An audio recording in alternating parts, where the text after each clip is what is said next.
बोले विष्णु भगवान की जय, माता लक्ष्मी की जय।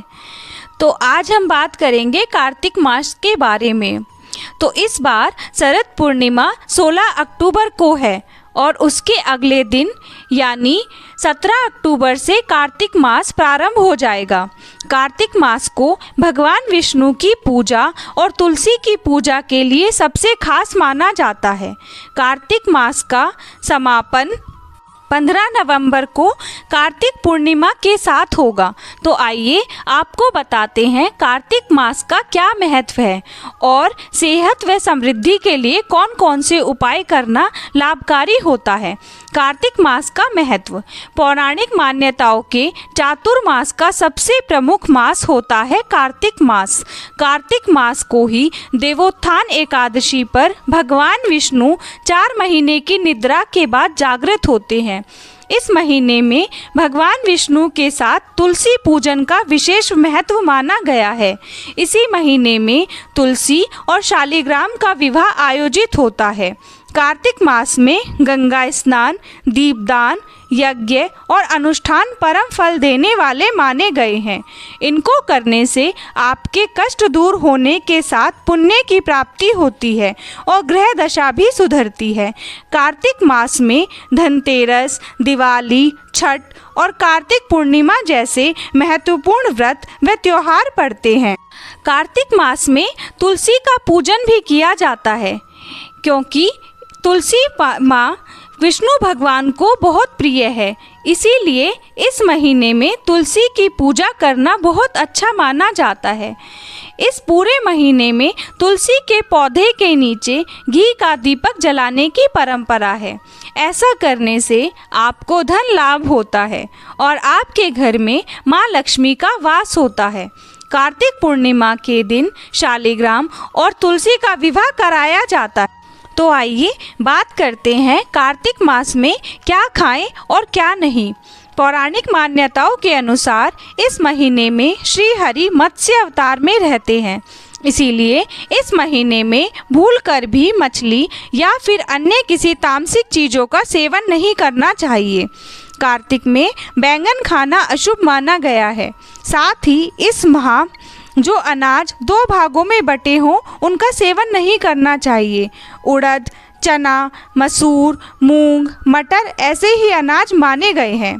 कार्तिक मास में जीरे का उपयोग भी नहीं करना चाहिए। यूँ तो जीरा स्वास्थ्य के लिए फ़ायदेमंद बताया गया है, लेकिन कार्तिक के महीने में इसे खाने से नुकसान होता है।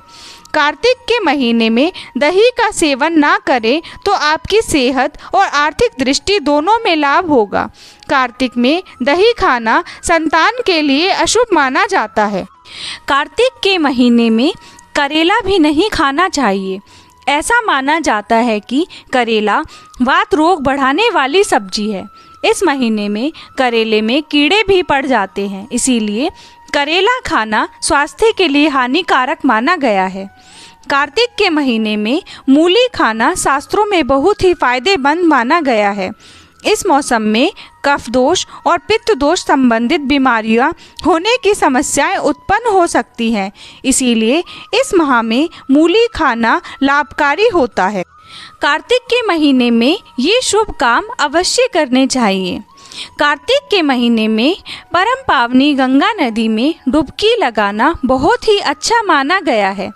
अगर आप गंगा में स्नान नहीं कर सकते तो घर पर नहाने के पानी में गंगा जल मिलाकर स्नान कर सकते हैं। कार्तिक के महीने में पूरे 30 दिन तुलसी के नीचे घी का दीपक जरूर जलाना चाहिए।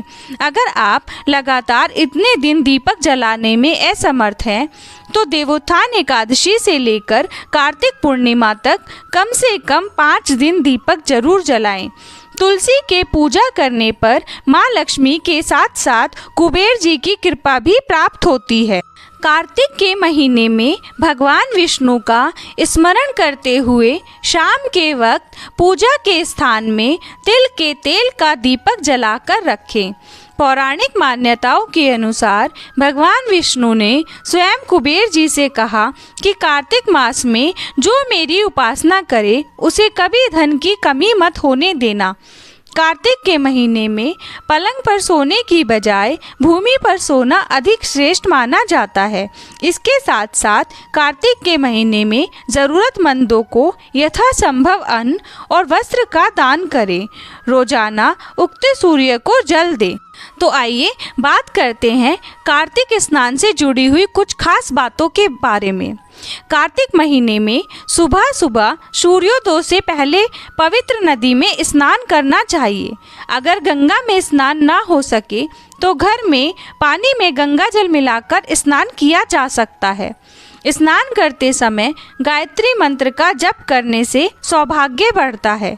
स्नान के बाद तुलसी में जल देकर परिक्रमा करनी चाहिए। शाम के समय तुलसी पर घी का दीपक जलाना चाहिए। कार्तिक स्नान और व्रत करने वालों को राई, खटाई और मादक पदार्थों से दूर रहना चाहिए।